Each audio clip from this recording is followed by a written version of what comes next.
Hey, yo, it's me, Pops Van Marmalade, and you're watching the Comics-Related Madness Network. Uh-huh. So come get some.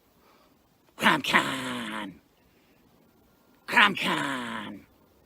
Hey, we want to shout out to our sponsors, Daytona Beach Comic Con. If you are a fan of comic books, if you're a fan of comic book conventions, and if you like meeting comic book creators and getting comics and comic-related stuff, then you need to make your plans to attend Daytona Beach Comic Con. This year's show is September 9th and 10th. Silverline will be there, so you should make your plans to be there too. We'll see you there. If you like comics and find yourself in the Orlando, Florida area, doesn't everyone come to Orlando at some point in time to see the House of Mouse? But when you're here, you need to make it a point to visit Coliseum of Comics, especially the one on East Colonial Drive. They carry Silverline comics, even a limited edition Coliseum of Comics version of our comics. So, when you go, be sure to ask for Silverline Comics and tell them we sent you.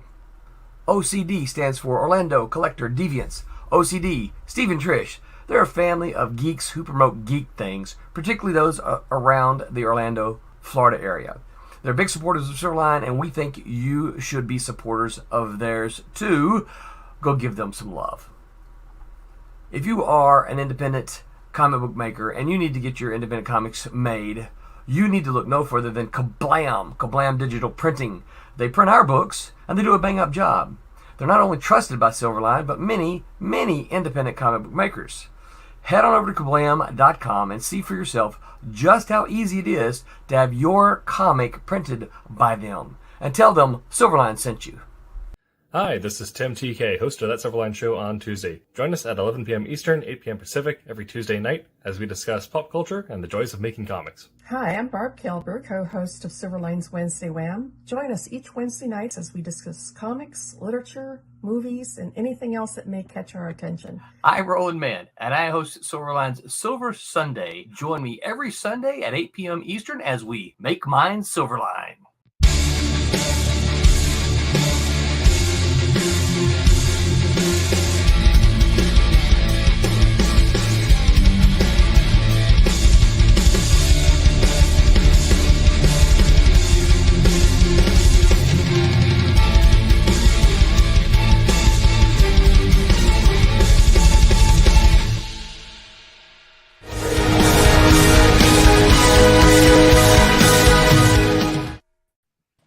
Hola, everyone. Good evening. Wednesday Wham!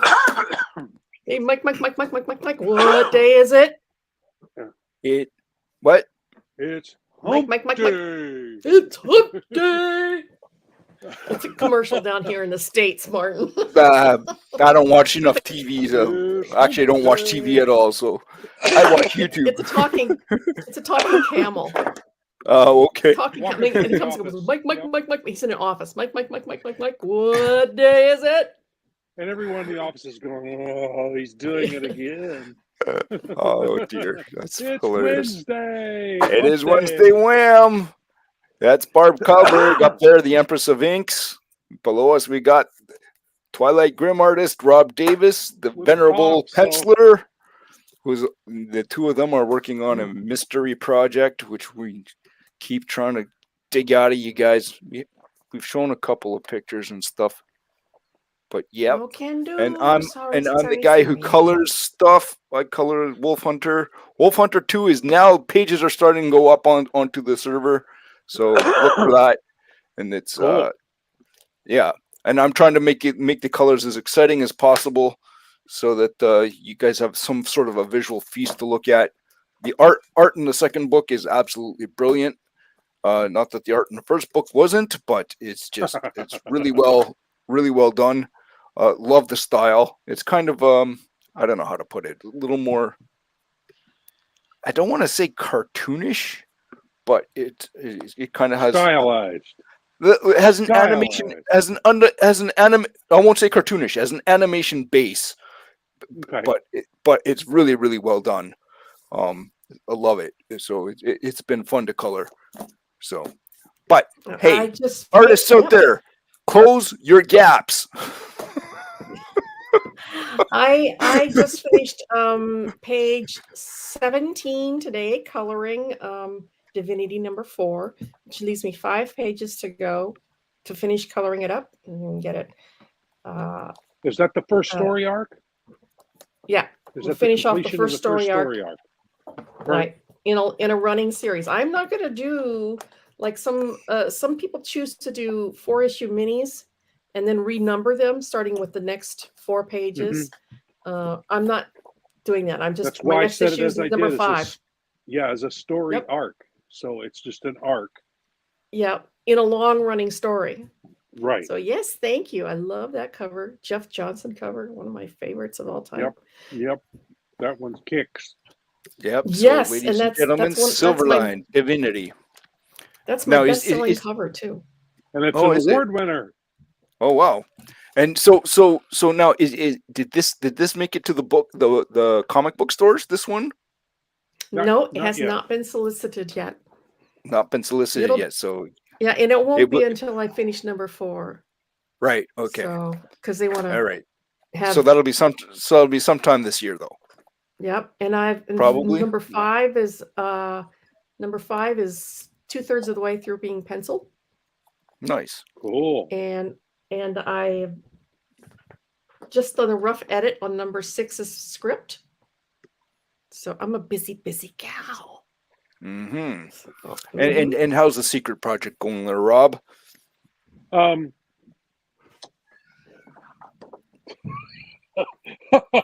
That looks pretty blank to me. The last couple of weeks have been very, very busy outside the studio for me, so I have not been able to get much done. But there is a page out there that needs to be inked yet, I think. Yes, I know. Yeah, there's one out there. So you just finished up the one prior to that, so I'm not feeling too bad about not getting anything done for a little bit. But so ladies and gentlemen, we both have other things going on. So yeah, so ladies and gentlemen, if you're for a week to 10 days starting tomorrow, I'm going back to Iowa to see my father. Page, maybe 2 done for you. By the time you get back, fingers crossed. Yeah.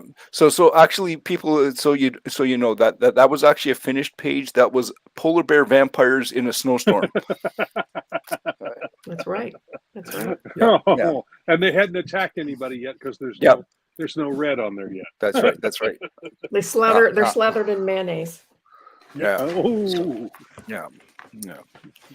Oh, speaking of which, go ahead. That wouldn't make it past Fredric. Now that we've gone completely off the rails. That's right. That's right. I mean, how many times a show do we do that?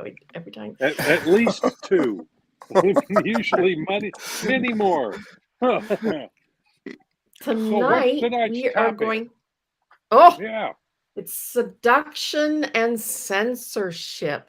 Seduction as in seduction of the innocent by Fredric Wertham. He wrote so a book. Where do I mute your mic? Oh yeah, the censorship aspect. Yeah, the censorship. Yeah, that's right. In 1953, Fredric Wertham published a book called Seduction of the Innocent, where he claimed, and I admit I'm reading a lot of this off of my notes. He claimed that comic books were evil. They contributed to delinquency and sexual perversion of minors. And their publishers were part of the McCarthy-era communist conspiracy. Mm-hmm. Interesting. To undermine society. Just to hold up for a sec, apparently we're not on YouTube. Are we in the right place? Are we streaming in the right place? Well, we should be. I don't know why we're not on YouTube. That's the question for Roland. You might have, are we? Got some play? Mr. Big. Mr. Big. Are we there yet? Are we there yet? Are we there yet? I want to put some. Or are we? Or is our topic too hot? No. Just check. I have no idea why that is. So that's. Do we have any comments yet? Well, we got Mr. Big commenting on our comments. Okay, so we are going out over the internet. We're just not at YouTube for some whatever reason. Okay, that's good. I was Okay. concerned we weren't getting anywhere. So Yep. There's nothing I Wednesday. can do about that because that's on Pop's side. So we'll just yeah, that we'll that just may let be him. a setting Pops, somewhere where that Pops needs to can you get to. help? There we go. All right. All right. Well, we're going to have to forge onward and hope that YouTube catches up. And with hope us. that YouTube catches up with us. Yes. Mhm. So apparently, when Fredric Wertham wrote this book, people were all over it like flies on. Yes. Yep. The flies on duty, as we say. Yep. Yes. And there was such an uproar that comics decided that before they could be censored, well, we are they on censored YouTube. themselves. It's just delayed. Oh, it's just delayed. Okay, we're good. They decided to self-censor instead of waiting for the comic code came about because of this book, Mr. Big. Comics Code Authority. Yep. Yep. The Comics Code Authority was started by the companies themselves to self-censor themselves before Congress could do it for them. So they basically cut their own throats. I was going to say something else. Well, it was very similar to what the movies did to themselves back in I believe it was the late 20s, early 30s. They came up with a code of their own to that, because there were a lot of really racy films back in the at the end of the talkie or the non-talkies and into the talkie era, and so there were threats, just as there were with comic books, that they were going to shut. They were going to start clamping down with the government, but that they headed them off at the pass with the in the movies. I forget what it was called, but in the comics it was called the Comics Code Authority. Mr. Biggs got it. The Hays Code. You are good. Thank you very much. The old gray cells don't always work as well as they used to. So now, interestingly enough, though, like if reflecting on the Comics Code, lots of stuff still kind of slipped through the cracks. If like you have comic books back in the day where you had people getting blown apart, and so, I mean, it was crazy. Some of the stuff that you got. So I'm just curious as to like how effective it was. And if you go looking, like there's a lot of stuff around the edges that are, like it was all out there, but it may not have had the comic code stamp on it. But did that kind of limit the audience, or it did? Okay. It did, because distributors colluded with publishers in the Comics Code Authority to eliminate anyone from the distribution system who didn't have that Comics Code Authority label on their books. Now there's at least one company that got away with never putting one on there, and that was I had it for a second. Gold Key. Gold Key. Gold Key did a lot of children's. They did a lot of wholesome family stuff anyway, and they said they didn't need to join that. Gold Key, Casper, and then later on Western company. I forget what it was called. There was two companies. What about Whitman? Whitman. Yeah. EC Comics was the worst offender. They were very, very much down on EC Comics because they had a lot of graphically violent covers, and they were the biggest. According to Fredric Wertham, they were the greatest offenders. Danger. Yes, the greatest offenders. Well, yeah. So, who was? So I don't know who what made that all was. the confetti fall. I don't know. That was in weird. 1954, mature content and explicit covers disappeared from mainstream comics for several decades. Korean War comics also reflected the Cold War fear of communism. Romance comics continued to flourish before and after, and because they also presented stereotypical gender roles in the romance comics, so they were allowed to slide by because they were portraying the trad and wife. nothing explicit. Right. Anything was implied rather than explicitly depicted. So when now Wertham had hundreds of illustrated examples in his book, and I have a few of them tonight. But first, you go ahead. So Fredric Wertham is hitting this when, in the 50s or in the 60s? 53. Or is it 53? Yeah. 53. Year before I was born. Okay, so in comics started in what? The start 40s. Well, I guess you get 20s, 39. the 1920s. The superhero comic comics strips started in 39. The comic strips were collected together before that in the late 20s. Right. Okay, so you've got like this 30-year window, like from let's say the 1920s into the 1950s, where comics went It was into the wild west of comics. Yeah. Right. So the comics went into pretty raunchy territory pretty quick then. Yeah. There's a good example. Yeah. So everything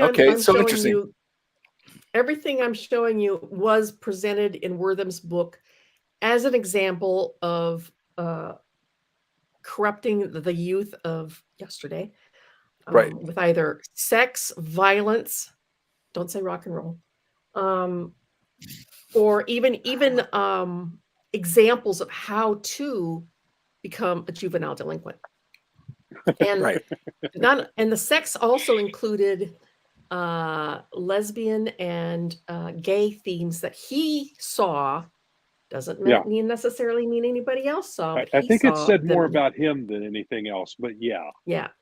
he said that Batman and Robin were very homosexual in bent. He also claimed that Wonder Woman's strength and independence made her a lesbian. Now I don't know about that on Wonder Woman, but reading the history of Wonder Woman and Masterson is William Moulton Marston. Yeah, he wasn't too far off the mark about that, but that didn't come out until later. No. But if you read the Wonder Woman stuff, there was a lot of bondage stuff going on, which was kind of like, And then he ended up being married to 2 women at the same time, and he was a pretty whacked out guy. But he also invented the lie detector. Lie detector, yes. Of all things. So the guy who made Wonder Woman invented the lie detector, but then the lie detector has been. And her lasso was a lie detector. So yeah. Right. So yeah. So there's some peculiarities in the early Wonder Woman stuff that's kind of like. Yeah. Makes you scratch your head. Yeah. So anyways. But there were some scenes with Batman and Robin. Or Bruce and Dick in bed together. Yeah, Dick Grayson in bed together. Okay. That were in the book, and I'm going, yeah, okay. Since they weren't, that was quote unquote evidence that they were gay, or engaging in a gay lifestyle. Okay. The funny thing is, he was seeing, and I don't know how this is possible, but he was, and I'm quoting here off the page here. He also claimed that there were concealed drawings in the comics of female nudes, and in the comics industry, concealed, like they were subtextual. In the drawings, and of course the comics industry is like, you are off your rocker, but he swears that he could see it. Well, he could see it, but I don't know who else could see it. I'm thinking it says more about him than it did about comics. Concealed. So that he essentially, like I said while we were in the green room, he came in with a theory about what things were and looked only for evidence that led to his theory. That's not the scientific method whatsoever. preconceived notion pre-approved of what. agenda. Yeah. Yeah. And he made the evidence fit his theory instead of the other Yes. way around. Yeah. Exactly. And that's been proven since. But he certainly had a big impact on the time. Do you consider this cover for now? Remember, this is the early 50s. Do you consider this cover to be too much for the early 50s? No. I think it's too much for now. But Well, that's like grim, man. That's This is one of the ones that he had like in his. yeah. So I don't know. How about this one? This How to about this to me one? is like this one. Yeah. I have one that's even worse. How about Yeah. this Oh, I one? don't doubt it. Oh, that's awful. Bugs Bunny. It Okay. is. What's the issue with this? It's that he was stealing. That he was stealing. Oh. Hmm. The diamonds, you see, and that was giving kids a wrong message that theft was okay. So okay. Yeah. Carrots. I think the joke here is carrots. Okay. You know, Obviously, Bugs he Bunny, did not get it. Carrots. Yeah, he didn't get it. Obviously. So just the cover, he's supposedly stealing the diamonds, or does he actually steal diamonds in the book? I don't know, because I'd have to read the entire Wertham book, and I have not. I did the Cliff Notes. All right. Yeah, I don't know either. But I've yeah, never read the book either. This was an example of one of that he had in his book. One of the covers he had in his book. First. Okay. Yeah. And okay. This is another EC cover. Yeah. So obviously this is a little violent, and it shows violence towards women.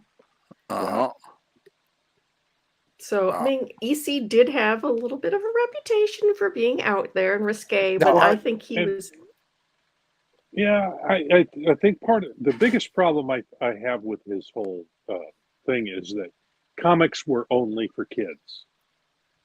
That was one of the things he went in with, and these are books written and created for adults to read. Correct. Adults also read comics, and that's what he did not get, is that these were, and kids wouldn't pick up a cover like that. That's too freaky for them. They wouldn't be looking at that stuff. So yeah. Well, and he's of the prevalent mindset that we find today, where the public needs to police our children for us, instead of having the children being policed by their own parents. He felt that society needed to police our children for us. So yeah, that's a big one today too. Okay, I got another one here. Again, we have sex and violence, because we've got a sexy gal. And her clothes are ripped. Yes. Yep. Her clothes are being ripped off. Oh my goodness. Bodice ripper. That's actually pretty tame by today's standards. You know, we see a lot more flesh and a lot more lurid stuff on covers these days. Of course, the Comics Code Authority is long gone. Oh yeah. Is it gone now? Did they turfed it? Okay. Yeah. It pretty much went away. Okay. It just kind of dissolved and was no more. Now here's an interesting tidbit that I did not know before. I knew that the book opened up an avenue for this to go before Congress, a congressional hearing. It caught the attention of Kefauver. That's right, Kefauver. Senator Estes Kefauver. I'm impressed, Rob. He had a reputation as a mob. He had a reputation as a mob hunter, and it was a known fact. It wasn't known to me, but it was a known fact that the mob had strong connections with the distribution of comics and magazines. Yeah. Did not know that. Well, here's the thing. Many of the early comics publishers printed rather lurid and near pornographic stuff before they started printing comics. they found there was even more money in comic books than there was in that lurid stuff. So that's why they went to that. But it was a lot tamer than what they were doing before. So there were some underworld types involved in that stuff, and they worked their way into the comic book world as well. So yeah, see, that was new to me. The senator, what'd you say, Kefauver? Kefauver, yeah. He took his message to the subcommittee on juvenile delinquency, and in testimony before the committee, he compared comic books to Adolf Hitler. Of course he did. Compared comic books to Adolf Hitler. Oh Yes. my goodness. He did. Wow. Yep. Yeah. Boy. Wow. Yeah, that's what I think too. Oh boy. So obviously he has him, the senator, and Mr. Wertham has whipped the public into a frenzy at this point. And there were book burnings. Oh, and a rope that is just like too violent for anybody to see. Nowadays, this would make anybody laugh at this being too violent. But Yeah. this is one of the covers that was shown, as was Blue Beetle. Oh, sex. Oh. Mm-hmm. Yes. Why doesn't her bra strap go around to the back Yeah, side? exactly. I'm going, what happened to her bra strap? It's right there. That's just Where's the somebody rest of making it? a mistake. Yeah. So, yeah, all right. Okay. Do you see a problem with this? How about that one? This was actually in the book as being showing infidelity or premarital sex. Oh, okay. Okay. So, a night of love. Is that man's hair really long? Okay, I guess that was like from the medieval times or something, or Yeah, Regency period, Renaissance. somewhere around that. Yeah. Yeah. This is around Marie Antoinette's time. This story took place anyway. Oh, But okay. even the title, For a Night of Love, just the sheer title alone, gives off the idea that it's a one-night stand, which is a big no-no. And they're already an illicit affair. Having a preconceived notion and finding evidence for that notion. So now, did he go after the pulp books as well at the same time, or did he just go after comics? Pulps were pretty dead by then. There were the men's magazine. Yeah, the men's it had morphed into men's magazines. Were actually much worse than the comics were with some of the covers. Right. I mean, you've seen Weasels Rip My Flesh, and some of that stuff was even wilder than that. But that wasn't. Comic books were for kids. The men's books were for adults. So even though they were in the same dime store, probably in a spinner rack right next to the comics. So yeah, I don't know why they left those alone, but they did. Yeah. So interesting enough, my immediate perception for this comic would be definitely targeted to an older audience. Exactly. So well, not only the pulps were also thought of as more of an adult because they were books. Yeah. Whereas comics were picture prose. books, funny picture books, and they were supposedly meant for children. Well, obviously, we can see that they were not meant just for children. But apparently, that's what the whole Wertham perspective was that they were all meant for children, and this is what we were feeding the children. Yeah. Crime. But of course. Oh, yeah, art feeling.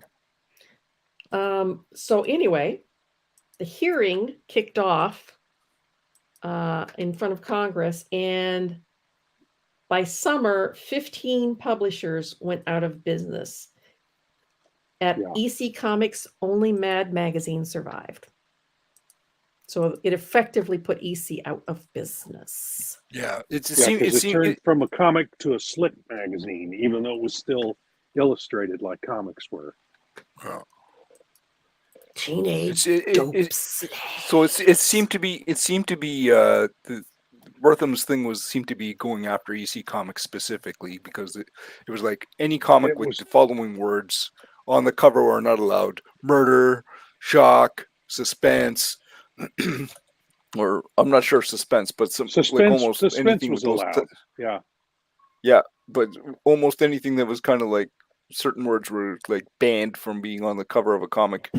So I think crime even was banned from a cover. So he called a lot of them were called crime comics. So yeah, like this one would be. This would be an example of that. Teenage Dope Slaves is it's a crime magazine. And yeah, just crazy stuff. Oh, I don't Kid need Milton. nobody. I'd stick a shiv in my best friend's back if it would get me an easy buck. Friendship is for suckers. Loyalty, that's for jerks. Yeah, I can see why he went after this one, but still, I mean, it's not meant to be a kid's comic. Again. The guy's name is Kid Melton.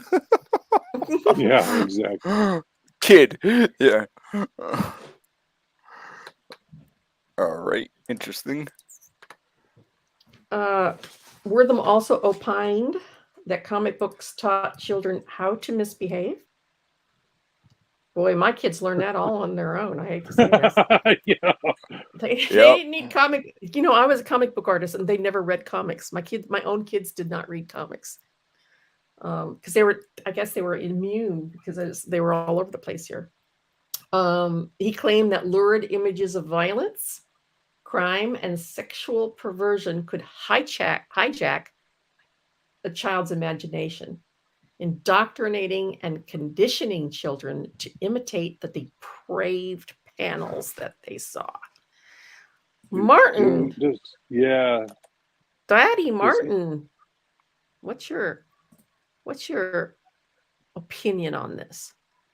On this? He claimed that this showed people how to do break-ins. Yeah, it showed kids how to break into houses, even though the illustration is how to close a window from the outside. Apparently, it's a diagram for housebreakers. You're looking at it? It's instructions. I zoomed in on it. Yeah.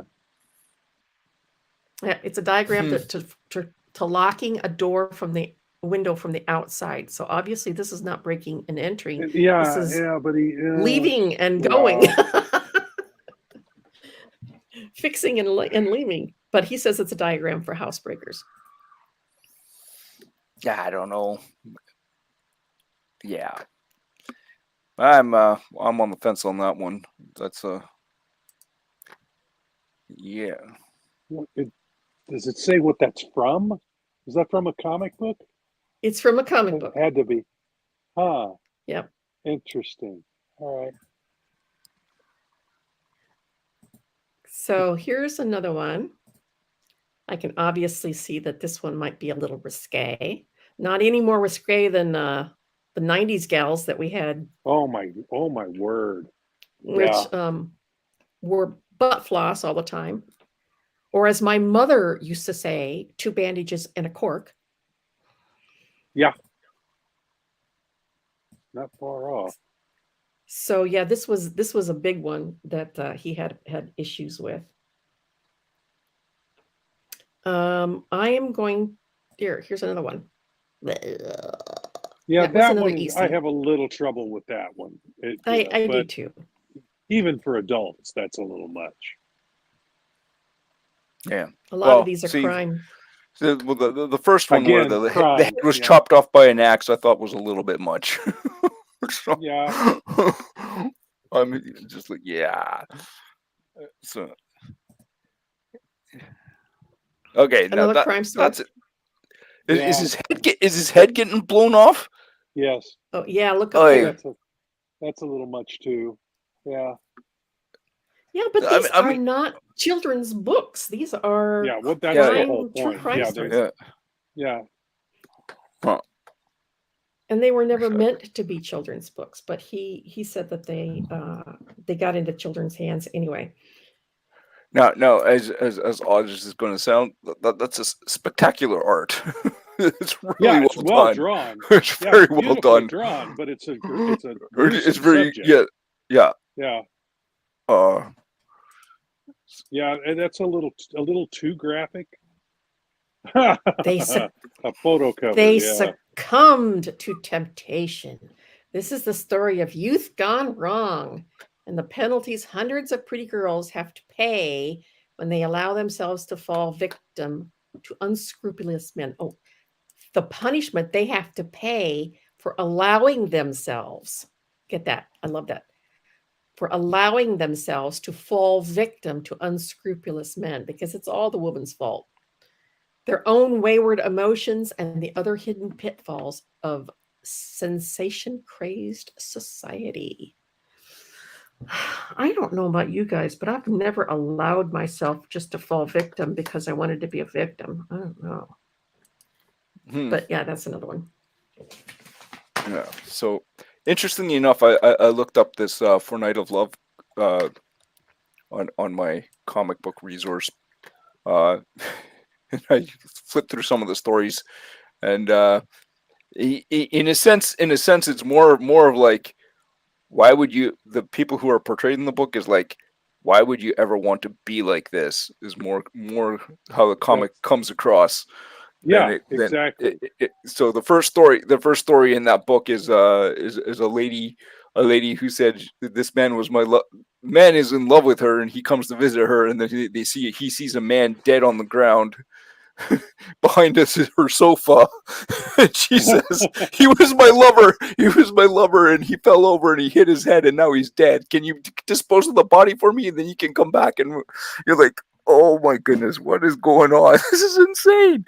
It's like, but then the rest of the stories that are in that book, they're all about like, like completely selfish, self-absorbed, like, it'd be more of a warning than anything else. Like, don't be like these people.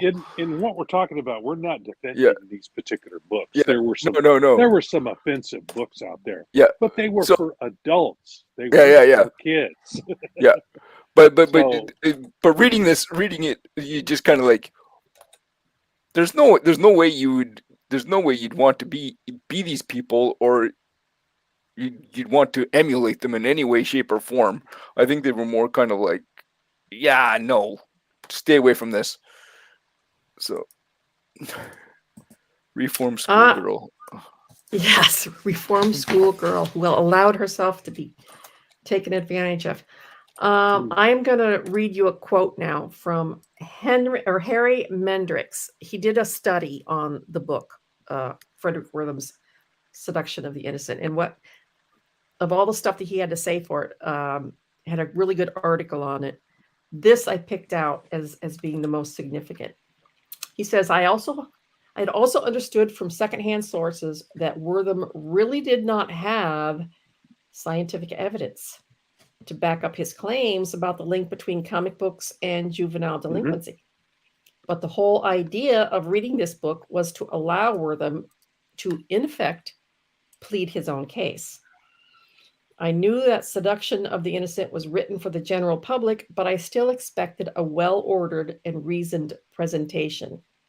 Instead, I found it filled with histrionics, and that Wertham's train of thought seemed to wander erratically. There was an overall structure provided by the chapters, but within a paragraph, it could frequently seem like a stream of consciousness. So apparently, Wertham was not very good at setting out his arguments in a meaningful way. He was not a scientist. He didn't do it properly. As I understand it, he asked all juvenile delinquents whether they read comic books.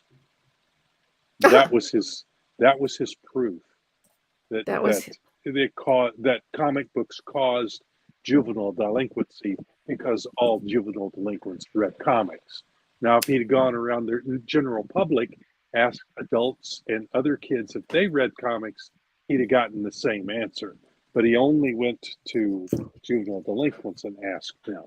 So Kind of a restricted pool of evidence. yeah, there. it's not the scientific method whatsoever. Wow, Brenda Starr. I'm surprised that's. Of course, that is kind of a racy cover. Well, Brenda Starr, if I remember correctly, also had they did some nude stuff in the actual strip too.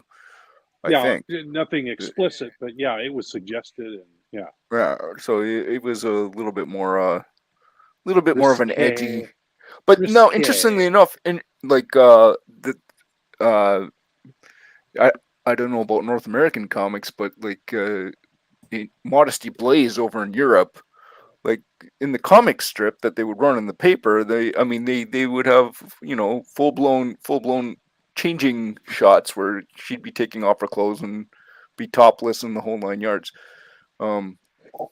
So which is kind Mr. of Big, interesting. you're right. Yes, it is up to mom and dad to oversee the kids. Yep. Yeah, my kids always complain that we were way too strict, and now that their parents are going, "Oh, how did you do this? How did you do this? How did you did such a good see this? yeah, you did such a good job with this." I'm like, "You didn't think so at the time." Yeah. Yep. Yeah, that's another. There's quite a bit of strangling being done in the books that he pointed out.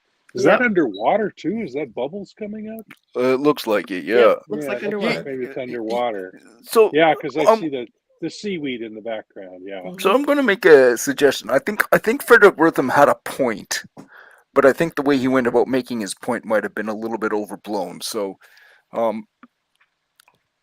well, I think he was like other like McCarthy during the same period. He was going for the fame and the money involved with pointing the finger like that. That worked really well to get headlines for you. Also, post-war society was primed for this sort of thing. Yeah, you know, they were seeing enemy spies everywhere and evil around every corner because they just come out of a world war, you know, and they were still. Here's a good analogy. If I start talking about ticks, you're going to start itching, right? So, or you have the phantom tick crawling up your leg, yeah. Right. And that was the way that the post-war was. It was the phantom tick crawling up your leg. Everybody was feeling gitchy about enemies on our land or in the United States and influences on our children. And they all collectively went apeshit, basically. Yeah, we have some of that going on today, even. It's cyclical. It's very cyclical. It never goes completely away. It comes back in cycles, yes. There's our girl. Yeah. There's Wonder Woman. Apparently our lesbian, because she's strong-willed and authoritative, so she must be one, right? That's what Wertham said anyway. Yeah, except she was always chasing what's his name? Yeah, well, apparently that didn't count. He just brushed that under the rug. Steve was his name? Yeah, Steve Trevor. Steve Trevor. There you go, yeah. Yep. Yeah. Who are 4 and 7? I don't know what that means. Oh, is that the kids? The kids are 4 and 7? Mr. Big's kids. My grandkids are 3 and 5, and trust me, I'm like looking at them now and going, 2 and 6 months. So yeah. What? You guys are having trouble? No. Well, you won't listen to me how I would resolve it, so I guess you're going to have trouble. I just sugar them up and send them home. Well, and that brings up another thing. It's like, I, as an adult, number one, would never buy comics like that for my children. Yeah. Number two, if I had them in my home, I wouldn't have them in a place where kids could read them.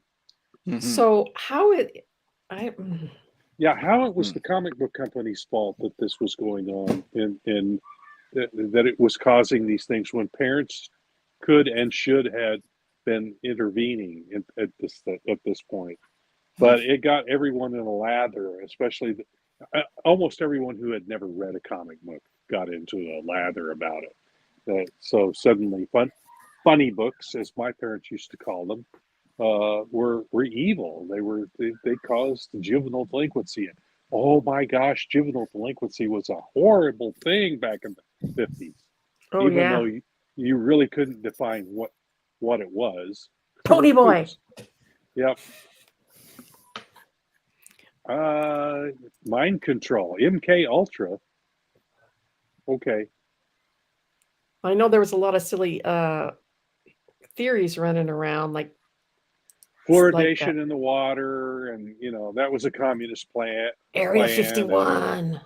Yeah, there's a lot of weird stuff going. Well, and there's weird conspiracy theories today too. So it's human nature. It comes back.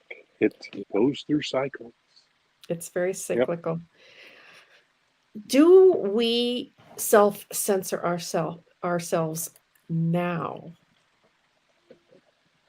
Well, yeah.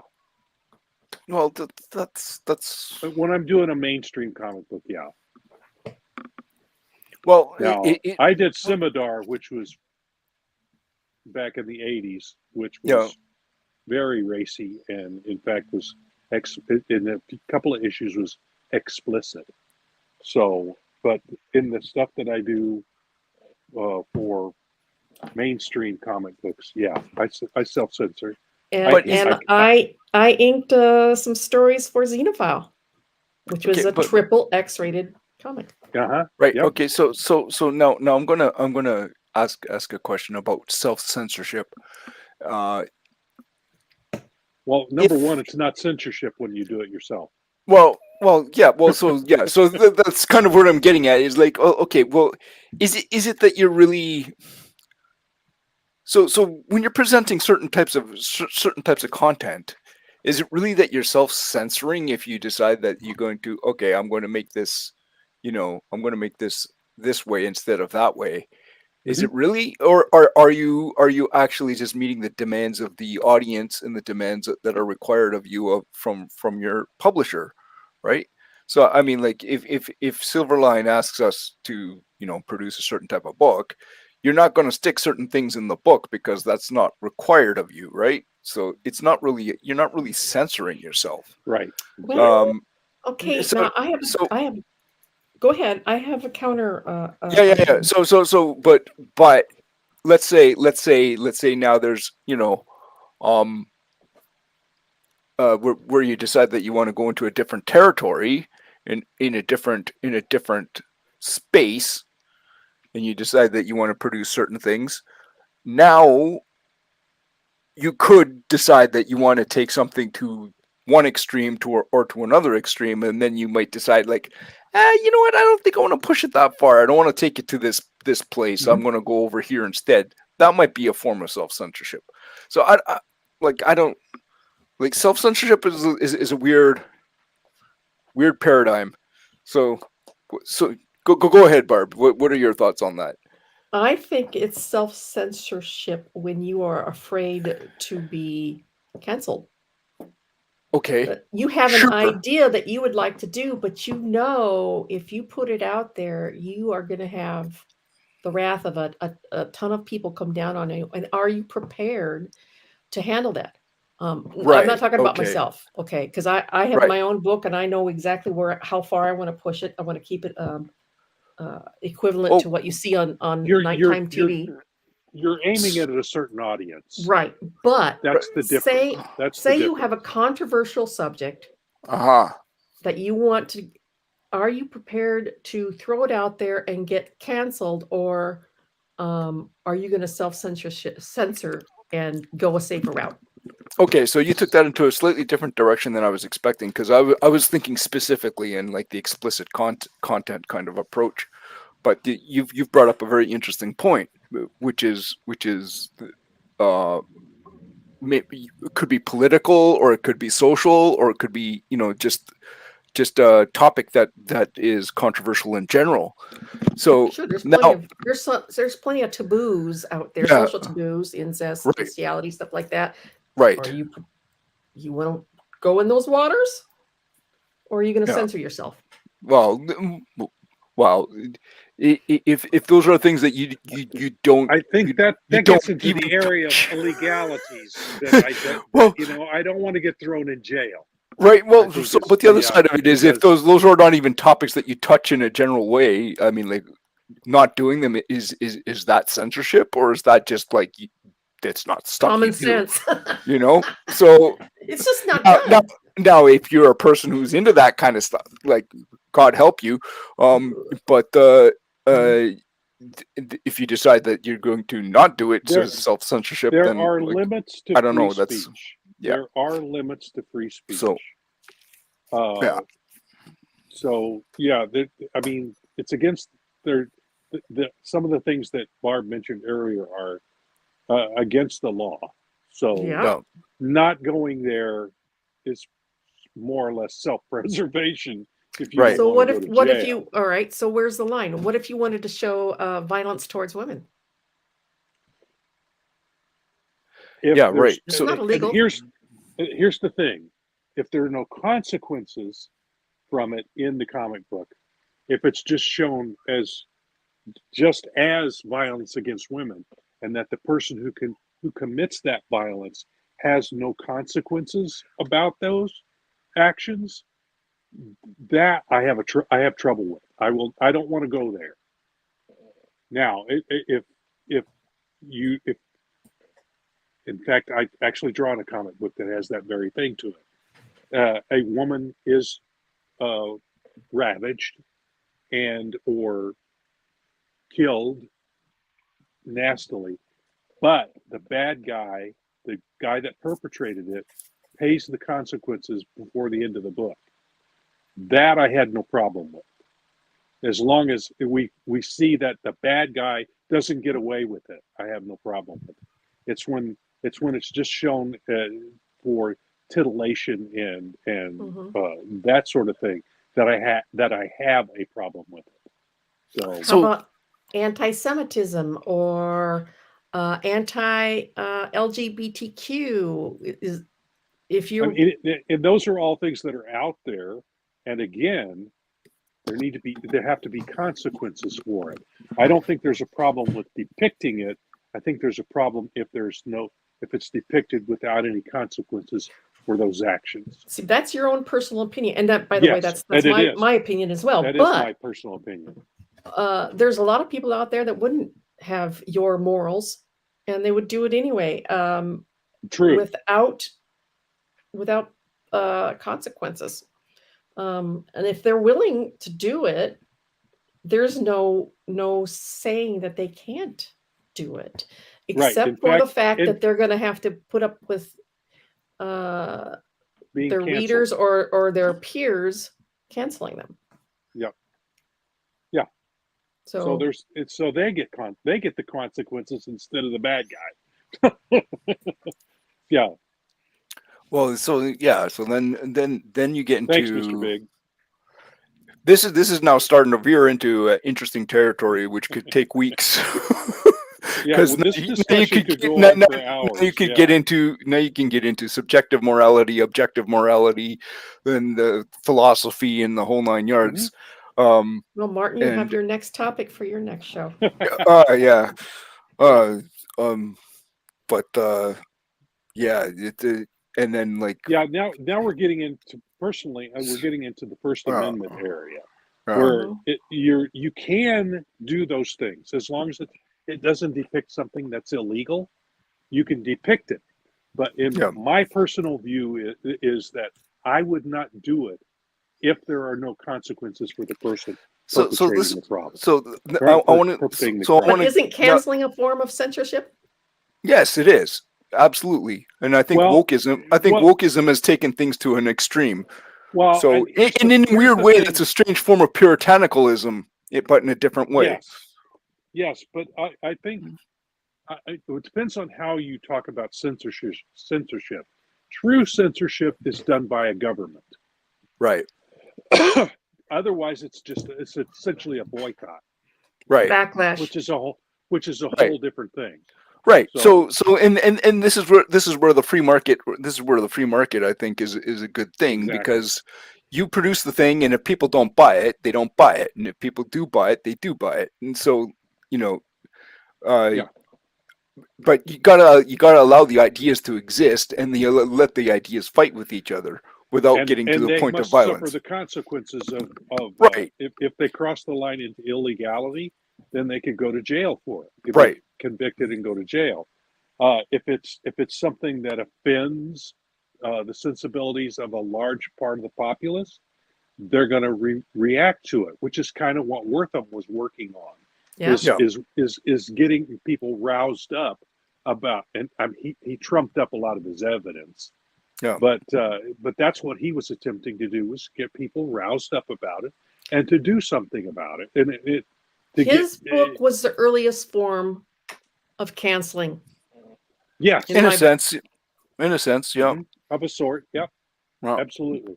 So now I want to bring this idea of the violence thing against women to a more lighthearted place in a way.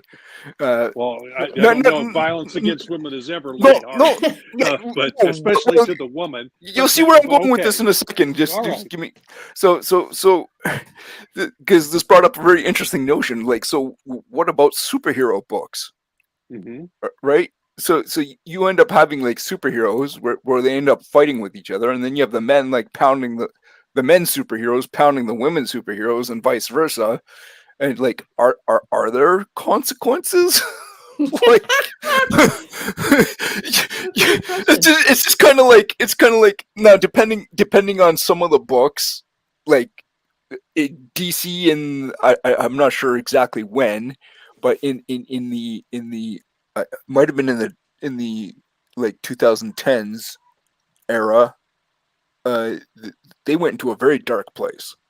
They went to a very strange dark place, and there were consequences, but they were highly negative consequences, and a lot of them were highly negative consequences for female characters. And that was a very peculiar thing. I am referring to a specific storyline, but I'm not going to get into it because I just don't think it's 3 minutes till the end of the show. You don't want to promote it in any case. No. Yeah. So, but in general, like the comic book oeuvre, like, X-Men, or like, maybe something like Image's books, like Wildcats. You had guys and girl characters all pounding on each other, throwing each other through walls, and the whole 9 yards. And it was kind of like, well, okay, but World Wrestling Federation. In a strange way, that's really what it was. Basically what it boiled down to. It was like, well, okay, there's superheroes that are pounding on each other, and like, you didn't think anything beyond that, like, or at least I don't. Maybe other people see something else, like. But for some reason, you just see it as it's very an similar idea to beating up another idea. So I'm not sure. So what are your thoughts on that? Like, is it? It's a morass I'm not willing to get into. Well, I'm gonna run this just a little bit different direction. Yeah. Let's go into Warner Brothers cartoons. Sure. And Tom and Jerry. Yeah, and that kind of stuff, where the cat was pounding on the mouse, and the Roadrunner and the coyote, and all of that. It's cartoon violence. I watched all that stuff as a little kid, and none of it made me violent. No. So, and it didn't make me into a juvenile delinquent. I did that all on my own. I watched all those shows. I love. What are you admitting to here, Rob? I did that all on my own. No, it didn't do any of that. It didn't make me a violent human being. I knew it wasn't real. Mm-hmm. It's kind of the same thing with comic books. We're talking about a universe in which a guy is his pectoral muscles are this freaking big, Mm-hmm. and they're not real. Mm-hmm. So they're in a You're different allowed to universe than yeah, we are. It's not suspension of it's disbelief. not the Yeah. same. Right. That's my take. That's Yeah. my take on it. So there's a certain place where the line gets drawn, right? Like where you go, Right. okay, in this space, because of what the tropes and all the stuff that comes with Right. it and everything else, like you perceive it this way, and then if you do other stuff in this space, then you perceive it in a different Yeah. way, And then I you can have see how someone who isn't aware of those tropes right, could come into this and see it and go, "What the are right, they doing here?" Yeah. But but within that world itself, that Yep. it has its rules. It has its Yep. the universe has its physics, Yep. and that's if you go into it realizing that, you see it a certain way. If you go into it without knowing those rules or those physics, it's gonna look quite a bit different to you. But you need to realize it's a totally different universe. It's like the Wile E. Coyote and the Roadrunner. That's a universe. Tom and Jerry. That's a universe where you get hit with a hammer and the stars fly off. Yep. That's and you go, whoa, ouch, and then you come back a second later, your toes aren't broken, there's no blood, there's none of that stuff. So it's a different universe. So I was just going to touch on the idea. Soapbox down. But before, I was just going to touch on the idea of self-censorship on controversial topics, I think whichever side of a certain topic you land on. So I'm not taking a side on this. I'm just trying to say, whatever side of the topic you land on, if you decide that if something that you believe is true, stand on your truth, right? Throw the idea out there, and if it cancels you, so be it. But if you believe in it, you're going to stand and fight for it. So whatever way you go, make sure that you as long as it's legal. Now, right? Yes, but so now that said, bashing people over the head with something is not necessarily the right way to go That's about not something. legal. That's assault. So, well, assault with possibly a deadly weapon. So yeah, so I'm going to roll up my comic and bash you. And that's okay. I have no problem with that. I specifically brought up the self-censorship and the more illegal aspects that we talked about earlier was because I did have a friend who went weird and did put out some very offensive material. But offensive according to who? And according to the law, what? for one. Well, okay. It's like the Supreme Court said. It's like what pornography is. I know it when I see it. What a great definition. He ruined his life. He ruined his life. He paid the consequences. He was shunned. He ruined his life, and I think I know who you're talking about. We won't name that person. So, but in that case, he needed some self-censorship, and he didn't practice it. Yeah, yeah. He went somewhere he shouldn't have gone. No, that's right. And he paid the consequences for it. So that's the bottom line. Is you got to be willing to pay the consequences if you want to go there. That's like Lenny Bruce as a blue performer in the comedic realm. Never liked him. He paid the price. He used He used 4-letter words in his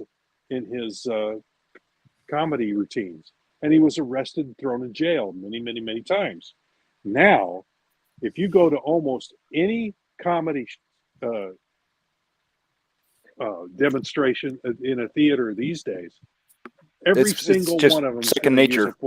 At least one 4-letter word, if not a host of them. So it's a Floramonte flyby. Whoosh.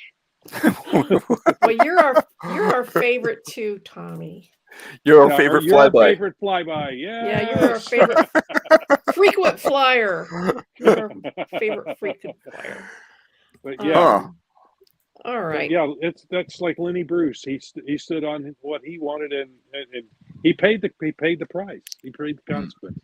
In certain respects, you should self-censor judiciously. You should set boundaries on what you're willing to do. I put boundaries on what I'm willing to do. Yeah. Right. So it comes down to what audience do I want to reach, and I will put out what I think that audience wants to see. And number one, it has to entertain me. If it doesn't entertain me, I'm not the least bit interested in it. But number two, it has to entertain the people that I'm trying to reach with it. Mm-hmm. And so there are boundaries to that. People that I want to see this don't want to see that. They want to see this. So if you call that self-censorship, then so be it. And with those wise words, we are going to wrap it up for the evening. And we will censor ourselves for the night. That's right. Thank you for joining us. I don't have opinions. I've given them out tonight. Yep. Thank you for joining us tonight. And we've opened up a can of worms that I'm hoping that Martin can get some ideas for future podcasts. Yeah, let's do this again. Yeah. Oh, dear. You're always asking for ideas. I've got the guests. You've got you need the ideas. For those of you out there who give it some thought. Give it some thought. 2 weeks from now. Yeah. 2 weeks from now on May 1st, is it? The Wednesday, I will be having Dennis Cowan as a guest. So please join us then. I might not be here, but I would love to be here. I'm hoping I can. So Dennis Cowan is a legend, people. So be here. Yes, I love his work. Absolutely. I would love. I'll just sit here and listen. Yeah, excellent. I would. Yeah, I'm happy you're bringing them on. Oh, thank you. Very happy you're bringing them on. All right, as we like to say here in Silverland, make mine Silverline. Oh wait, I gotta get the. Hi, my name is Paul Kupperberg. Make mine Silverline.